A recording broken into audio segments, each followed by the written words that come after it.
much. Thank you very much for joining us here today for a press conference with Department of Revenue Services Commissioner Mark Boughton, OPM Secretary Melissa McCraw, and Governor Ned Lamont. We're going to try to follow our standard protocol. Commissioner Boughton will open with some brief remarks. OPM Secretary Melissa McCraw will follow. Governor Lamont will wrap. And then as you have questions, please use the raise your hand feature. We will take those in order and we will call on you at the end for the Q&A. In the meantime, please keep your microphones muted unless you are speaking. Thank you very much. And with that, I'll turn it over to Commissioner Mark Boughton. Well, thank you very much, and good afternoon, everybody. My name is Mark Boughton. I'm Commissioner of the Department of Revenue Services. Today, it's my honor and privilege to be able to present to you a series of tax cuts that have been put together by Governor Lamont and our team. We believe that these tax cuts are broad, they are far-reaching, they total close to $300 million that we're going to be putting back in the taxpayers' pocket. And most importantly, these tax cuts are immediate. People will actually feel those cuts in 2022. So we're really excited about it. We are pumped up about it. I want to thank Governor Lamont for honoring his commitment to the taxpayers of this state by coming up with a broad and far-reaching plan. With that, I'm going to turn it over to Secretary McCraw, the leader of our team when it comes to finances. So, Madam Secretary, if you could walk us through it. Great. Thank you, Commissioner Boughton, and thank you for joining us here today. Very excited to preview the tax relief package that Governor Lamont will be proposing in the fiscal 2023 midterm budget. One of our moderators might support with putting a slide on the screen, but I'm going to start to walk through the details of the package. As Commissioner Boughton indicated, this is $336 million of tax relief to constituents across the state of Connecticut. And it's comprised of about four major provisions. First, on the property tax credit, the governor is proposing to restore full eligibility for the property tax credit. And so the property tax credit currently is limited to those who are 65 years and older or individuals that have dependents. And so the current law plans for the tax credit to revert to that full eligibility, basically opening up to all individuals that have income up to $107,500 if you're a single filer, or up to $130,500 if you're a joint filer. And that's scheduled to expand to the full eligible population starting in fiscal year 2024. Governor Lamont is proposing to make that happen now. That is a $53 million revenue impact, and it will benefit an additional 500,000 individuals in the state of Connecticut, bringing that benefit to 1.1 million people. In addition, the governor is taking the existing $200 property tax credit, and he's proposing to increase it to $300. And that is a $70 million revenue impact. We have seen the property tax credit range over the years. We have not seen it at a $300 tax credit for a significant period of time. So this is a $123 million that will go back into the hands of Connecticut taxpayers. Turning to the pension and annuities, currently in law, the plan was to accelerate. The plan was that by 2025, our pension and annuity income would be fully exempt for our taxpayers, and the governor is proposing to make that exemption fully exempt now. This benefits 180,000 filers or 250,000 persons. The impact of this is $43 million in tax relief. The third proposal that the governor will be including in his budget package is pertaining to the student loan tax credit program that is currently offered through CHESLA. And so under this program, businesses can choose to participate, and they are eligible for a 50% employer tax credit on up to $5,250 in student loan payments. The governor, and currently the program is limited to existing participants that have refinanced CHESLA loans. The governor's broadening the program anyone who currently has a Chesla loan will be eligible for the program if their employer chooses to participate. We believe that this is about a $9.4 million investment. This is getting at the heart of our workforce development and making Connecticut a place that is attractive to stay and work, and supporting those individuals and remaining here in state. This proposal, it will benefit up to 32,000 Chesla borrowers. And then finally, the governor is proposing to lower the mill rate cap. Connecticut taxes on property vary from town to town. So currently in law, no municipality can have a mill rate on car taxes greater than 45 mils. And the goal was to lower the tax burden. The governor is proposing to reduce that cap to 29 mils, so from 45 to 29 mils. This will actually provide property tax relief for an additional 1.7 million vehicles. 103 towns currently have a mill rate above 29. So significant impact across the state of Connecticut. Again, putting tax relief in the hands of taxpayers. It's real and tangible. You will notice this in your next car tax bill. This applies to passenger vehicles, commercial vehicles, and combination vehicles. So the items that you have before you today, they are $336 million in tax relief. I will note that because Connecticut is using some of our federal resources from the American Rescue Plan Act, there are provisions that limit the amount of tax relief we can execute if we are using these temporary dollars to balance our budget. So the package that is before you recognizes those limitations and still provides the maximum amount of tax relief that we can within those restrictions. So with that, I'm going to turn this over to our leader, Governor Ned Lamont. All right, thanks, Melissa and Mark. And first of all, Melissa, we wouldn't be able to do this without you and OPM navigating us through the last 3 years, taking a deficit, turning it into a surplus, where we now have some organic growth that allows us to provide significant tax relief to the people of Connecticut because we've earned it. Everybody always promises tax cuts, details to follow. Melissa's responsible for the details, and she'll be telling exactly to the legislature how we plan to pay for this and keep within all the parameters that we've got to. We're doing everything we can to make Connecticut more affordable. Daycare and childcare, big expansion there, so you can afford to get back to work. Healthcare, we've held the line on healthcare costs in a way that we haven't seen in many years. And with the expansion of subsidies on the exchange, healthcare is virtually at no cost to everybody earning less than 50 or 60,000. Then it's limited from there. So we're doing everything we can in terms of those items that take your family out of pocket every day to make it a little more affordable when it comes to education, when it comes to a college scholarship, when it comes to workforce and community college. We've done everything we can to hold down those costs, reduce those costs, to make sure people have that opportunity. But that takes us back to taxes. And we're doing what we can. As Melissa said, under federal law, you're only allowed to cut taxes up to a certain amount, given the parameters of the federal money we received. But I think we're making a difference. Look, over the last couple of years already, for the first time, our overall mill rate statewide across 169 towns has gone down. That doesn't happen very often, let me tell you. It's gone down because of higher valuations, a little more construction going on, a bigger pie reduces the tax rate, and that's good.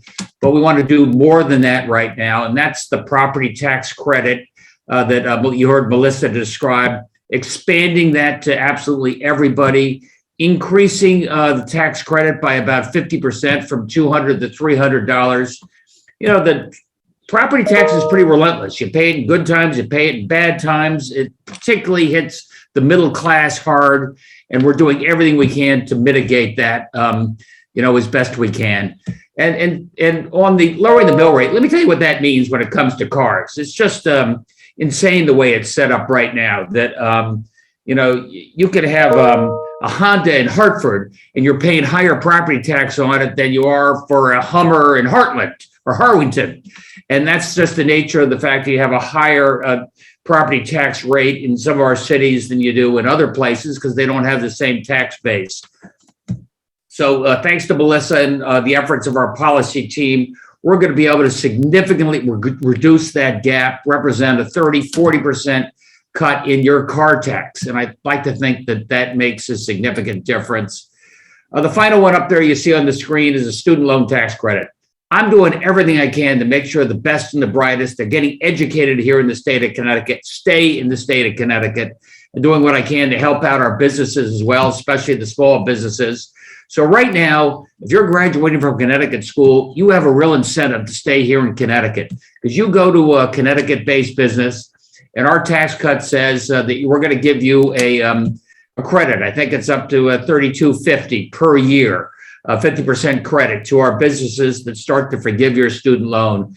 I'd like to think that it helps our small businesses. It's a refundable credit, and it also reminds our students, stick around Connecticut. There are really good opportunities here, and you can graduate over a period of time not having to pay any student debt.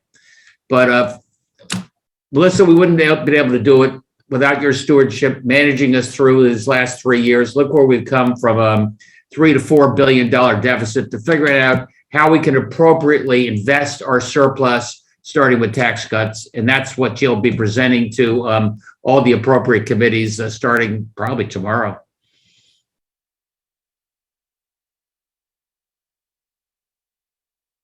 Back to you guys. Okay, if you'd like to ask a question, please use the raise hand function. We'll start with the Waterbury Republican American. Okay, so you're going to be proposing to pay for this $336 million tax relief with state surplus funds with the nearly $1.5 billion estimated 2022 surplus? No, Paul, Did I hear you? Thank you. Thank you, Paul. We are proposing this in the fiscal year 2023 midterm budget adjustments. This will be reflected in our revenue projections. So we're actually doing this through general fund projected revenues. This is in part a tax supported through a tax package, right? So the property tax adjustments, the pension annuity, the student loan tax credits will be reflected as reductions in revenue, but the motor vehicle mill rate cap is really an expenditure, right? So we will be reimbursing municipalities for the difference between any mill rate above 29. And so that will be reflected as an appropriation in next year's budget. Okay. And could I ask Commissioner Boughton, can you give us some preliminary information on the tax amnesty that just ended? Sure. And I just want to emphasize, as Secretary McCaw said, that that reimbursement as a former mayor to cities and towns is critical. The governor is 100% committed to doing that. So for my fellow mayor, ex-mayors and first selectmen that are out there as an ex-mayor, don't worry, we got you covered. You're going to get your money. So let us do this for our residents across Connecticut. In terms of tax amnesty, look, it's been wildly successful. I'm going to throw out a number here, and I'm going to tell you we're going to be north of 150 million by the time it's all done. Okay, thank you very much. Did you get that, Paul? Connecticut Yes, I Mayor. did. Thanks very much. Keith Faniff. Thanks. If it's okay, I had a question for Melissa and a question for the governor. If I could start with Secretary McCaw.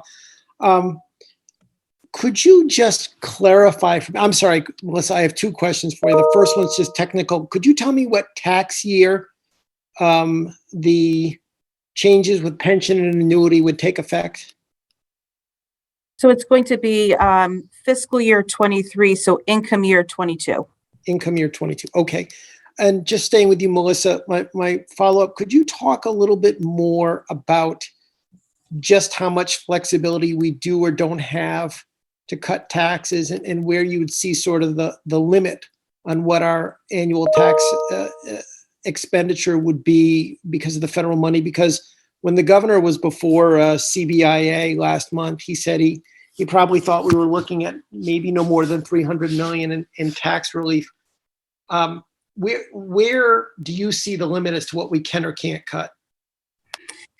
Thanks, Keith. So the governor was spot on, the 250 to 300 million. So under the Treasury guidance, there are two tests. First, states can cut taxes up to 1% of revenues. That is called the 1% de minimis rule. And so every year that would be recalculated based on our projected revenues. The 1% de minimis is right around the $250 million mark. If states do not comply with that 1% de minimis, the second test is what's called the organic growth test, where you look at the level of revenue growth compared to fiscal 2019. You have to factor in tax cuts that are already underway, and Connecticut does have some tax cuts that are already reflected in current law. And you'd have to demonstrate that you have sufficient organic growth to make cuts that are basically above that 1% de minimis. That puts us in the $250 to $300 million mark. We will obviously have to reassess when we do April consensus revenues. The package the governor submits, we believe, will be compliant. Okay, and just also to clarify that, I'm assuming the way we calculate our revenues, all the money that's captured by the volatility adjustment, that actually wouldn't factor in. If anything, we don't consider that to be general fund revenue. So for purposes of calculating it under Treasury guidance, our volatility cap revenues are included. I'm sorry, are or are not? They are included. They are. Okay. Just one last question. Governor Lamont, on the campaign trail in 2018, you had another element to your property tax plan. You were going to do a targeted credit, particularly for low-income households, those that had to spend at least 6.5% of their income on property taxes. They were going to get a credit, an average of about $700, some as high as $1,200. That was half your plan in terms of the cost of it. Why did you choose not to go forward with that component today? I think we're prioritizing the earned income tax credit, Keith. We did that last year. We're going to do that again this year, going up to about 41% of what the feds offer. That virtually eliminates the income tax liability for anybody earning up to close to $50,000. I think we want to do everything we can to incent people to get back to work. And I think the earned income tax credit is another way to make sure we offer real relief to those folks who need it most. Just as one last follow, Governor, and I could have missed this. Are you talking about in your budget proposing using state funds to boost the EITC to 41% of the federal? Yes. I'm just curious, why is that not included in what you're rolling out today? The state funds that the governor's referencing are ARPA dollars that have been allocated to the state. So we are going to use our ARPA, our ARPA dollars. Again, this is economic assistance to individuals. It's about $40 million investment, and we will be reflecting it in our ARPA allocation plan. And then just to clarify then, Melissa, we're talking about something because ARPA expires after 2024. This is a temporary increase in tax relief for the working poor. Well, we're going to use one-time funds, and we will have to reevaluate the extent to which the EITC economic assistance benefit can continue in the future. Yes, the governor is including that as a one-time. We did it in December, so this will be the second year in a row that the governor's been able to provide this additional economic assistance. Thank you. Sorry for all the questions. Thanks, Keith. Hearst, Connecticut Media. Thanks. Either for the secretary or the governor, if you could explain how you guys reached the 29 mills, and then more for the governor, there's been calls over the years to get rid of the, car tax. So why not go that route? You start, Melissa. Well, the governor has been very clear to his team that property tax relief is a priority for him for the state of Connecticut. When you look at the fiscal note of eliminating the car tax, recognizing that towns would need the state to backfill that revenue loss, the amount to fund that wasn't cost prohibitive. The expenditure on the mill rate to cover the lost revenues that towns would receive, it is subject to the spending cap. So we do have spending cap limitations. A significant portion of the governor's investments in the general fund, you will see, are going to benefit people throughout the state through the motor vehicle proposal.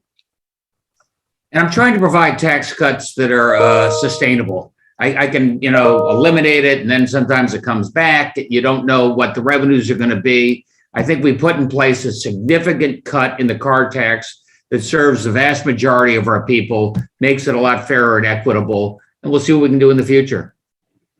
Okay, and one more, Governor, for you off topic. Given that we surpassed 10,000 COVID deaths today, just your thoughts on that. Yeah, it was not just a bad case of the flu, which you heard some talking about a couple of years ago. We were hit particularly hard 2 years ago. We had some of the more fatalities per capita, along with New Jersey, New York, than anybody else in the country. 2 years later, our fatalities continue to go down as a percentage. We're now making real progress in terms of infections, in terms of hospitalizations, in terms of fatalities. So we've made progress compared to our peers, but that's false comfort. Those are 10,000 of our neighbors who are no longer with us. Connecticut News Junkie. Governor, what have you heard from municipalities about this proposal, and how do they feel about it? Christine, I'm always looking at your screenshot like you're very amused by my response. Here's the deal with municipalities. They can't stand the car tax. It's incredibly disproportionate. It hits some towns much harder than other towns.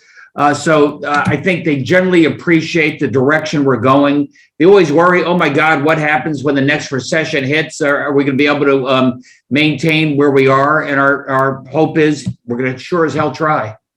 Well, I mean, would you be willing to then give them some more tools to raise other types of revenue aside from the property tax? Well, Christine, let's see where we are. As you know, we did pilot, which is worth, say, $300 million. We got ARPA money, which is, say, worth another $500 million. That continues on. The pilot goes forever. The ARPA goes for another 2.5 years. So I think people are in pretty good shape for the foreseeable future. Then we'll see what the future brings. And Governor, just one off topic. The Republicans just had a press conference regarding, juvenile car thefts and juvenile crime. Is there anything that you could find bipartisan support for to make sure that, these are not victimless crimes in some instances, and that there's an understanding of what is happening here? Yeah, absolutely, Christine. I look forward to working with the Republican and Democratic leadership. This is something we can do together. This is something we take seriously together. Some of it is regards social service and wraparound for all those first-time offenders who really had a bad couple of years of COVID quarantine, and help them get back on the ground. This is about being really strict with those repeat offenders, some of them gang-related, what that means in terms of cops, what that means in terms of speeding up the arraignments, what that means of making sure they're not back out on the street. We're going to find a reasonable common ground. Democrats and Republicans get something done in this next session. Thank you. WFSB. Hello, Governor. Hello, Melissa. My question is, judging from some of the conversation that, property taxes have been talked about for a long time, and relief, that's certainly been a legislative priority. Are you concerned, though, that this might be perceived as a one-hit wonder? I mean, obviously, you're able to do it because of some of the federal money coming in, but after this election year, you may not be able to continue this or much of it or any of it because Connecticut's economy may not be able to support that kind of a tax break for so many people. I think we're jump-starting the economies in our towns and municipalities, and that starts with the property tax. That starts with all the small business startup activity. We have hundreds of millions of dollars to help people start up a business in their towns. That's how you start growing the tax base, which I think is so key to our towns and municipalities. Double on top of that, you're right. The transportation funding only goes for, say, 5 years, but turning our cities into major transportation hubs with housing around that. So, yep, I've got a 2-3 year crystal ball in terms of what we see from the feds, but we're making a down payment to do everything we can to expand the grand list and expand opportunities in our towns and cities so they're better able to stand on their own 2 feet. Do you think realistically any of these proposals will be around a year from now? I believe they will. But Mark, do you want to talk about that, former mayor? Yeah, absolutely. I mean, the motor vehicle tax, the reduction, that's an existing program that we're simply expanding. We've already demonstrated an ability to backfill those communities that needed it. So that's the beauty of this, is that these aren't temporary changes. These are immediate. People will see that this year when the auto taxes go out July 1, and they can count on that in years coming out. It does mean that we're going to continue through the governor's direction, continue to modify and change our operations to reflect a 21st century. And we adopted all kinds of new plans, policies, programs, and procedures to do that.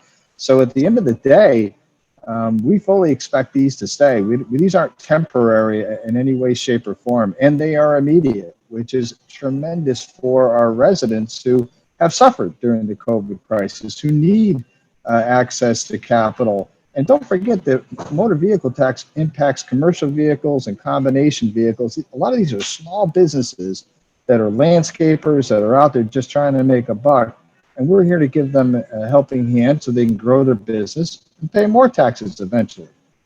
Thank you. And Governor, can you just, I wanted to piggyback a little bit on what Christine Stewart, the Republicans have been very vocal in the last few weeks, unveiling their priorities, healthcare and crime and safe streets. Are those 2 priorities, do you think, for Democrats and for yourself? I think there's a lot of common ground there. Okay, and quickly, mask mandates in schools, what's going to happen with that? Well, if the numbers keep going in the right direction, we're going to have a really robust conversation with the legislature over the next week. Let's see where we are a few days from now, but there could be some changes coming. Thank you. Hartford Current. Yes, hi, thank you. The Governor, I wanted to ask you or Melissa on the 29 mil cap on the property taxes. I believe that's the number that we have, but what is the magic behind 29? How is that fixed, and why 29? Melissa's age. That's a good one. Thank you for that, Governor. Look, Paul as I uses mentioned age. before, there you go. Well, first of all, we had to limit this to the available spending cap room and balancing other priorities. But, given that we're 45, the governor really wanted us to push the limits as far as we could go. We think there's a strong message to tell taxpayers across the Connecticut that we got this to be under 30 mils. It's significant in the amount of relief that they're going to see, and it's something that they recognize, and it will be tangible and felt, in their pockets. And that was the message from the governor: is I want this to be real, I want it to be tangible, and I want people to be able to recognize it. And we did it within the spending cap room that we had available. Okay, and also I know one thing back to the previous question, and ex-mayor Boughton was saying he expects these things to stay, but I mean the car tax money, if you add it up, if my math is right, the car tax money is more than the property tax credit money when you combine these things together.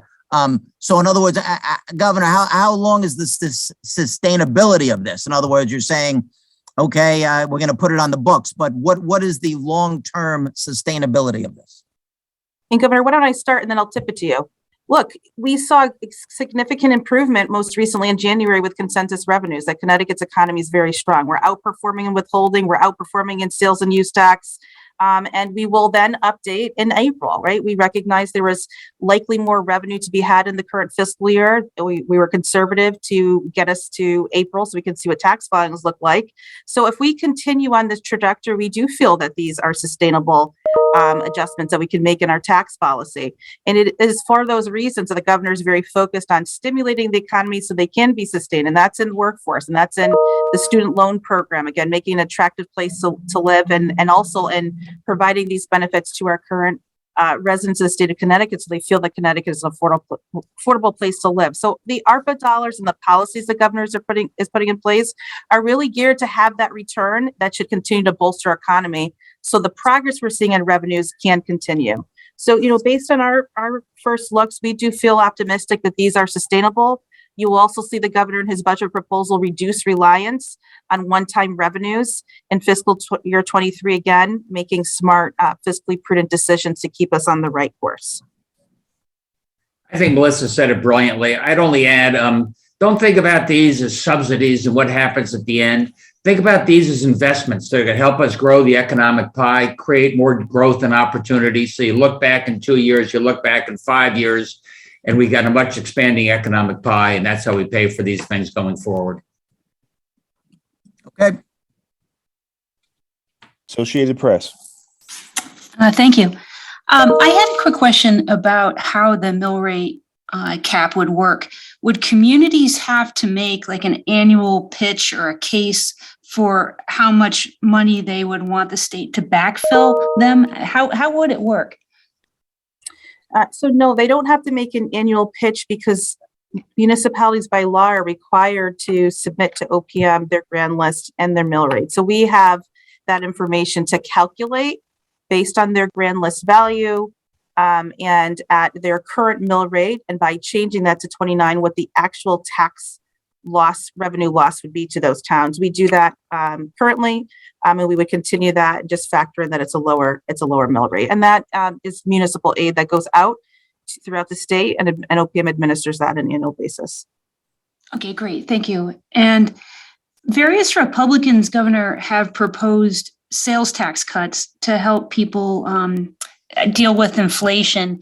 Is that an area that you are considering? Do any of these proposals help address the challenges people are facing with inflation? Oh, absolutely. This is more money in your pocket. Allows you, be it property tax, be it car tax, be it pensions. Pensions up to $100,000 now tax free. These all are ways to make Connecticut more affordable and give you a few extra bucks in your pocket to allow you to pay for things. Look, the sales tax, we have on the sales tax, some of that's paid for by out-of-staters. I'm providing tax relief right here and now for just Connecticut payers. I think that makes an enormous difference. And our sales tax rate, we can adjust a lot of things, but I think this is targeted investments to make the biggest difference in our people's lives. And Governor, I would just add to that Connecticut sales tax rate is very moderate. We're at 33 out of 50 across the states. We're lower than New York and New Jersey, and essentially tied with Massachusetts. We do feel that it's important to note out how we compare against our surrounding states. Yeah, people don't leave Connecticut because of our sales tax, right? Will there be any changes to the sales tax at all, or no? I don't know if there'll be more things we'll see in the budget. Nothing planned at this point, but we still have to sit down with the legislative leadership. Okay, great. Thank you so much. CT Public. Hi, Governor. Shifting back to school masking, you mentioned to a reporter at News 12 yesterday that might shift to local control. Can you expand on that? Pete, you want to translate that for me? We're getting a lot of background noise. Is that Jackie? Can you ask your question again, please? Hi, yeah, sorry about the noise. Can you hear me? We can hear you, yep. Awesome. So my question is about school masking. And yesterday you mentioned you got it? I got it. Thank you. Yes, that would be the option. Look, my executive powers in that space are coming up to a vote. It's going to happen in the next, week, 10 days or so. In the legislature, we've given them, we used to have 300 plus executive orders. Now we've narrowed it down to, I think it's 11. One of them involves, masking, and we're taking a good hard look at the numbers and going to make up our minds, say, in less than a week, and how much flexibility to give to our towns and municipalities. And I think that's coming. Thank you. That's all for me.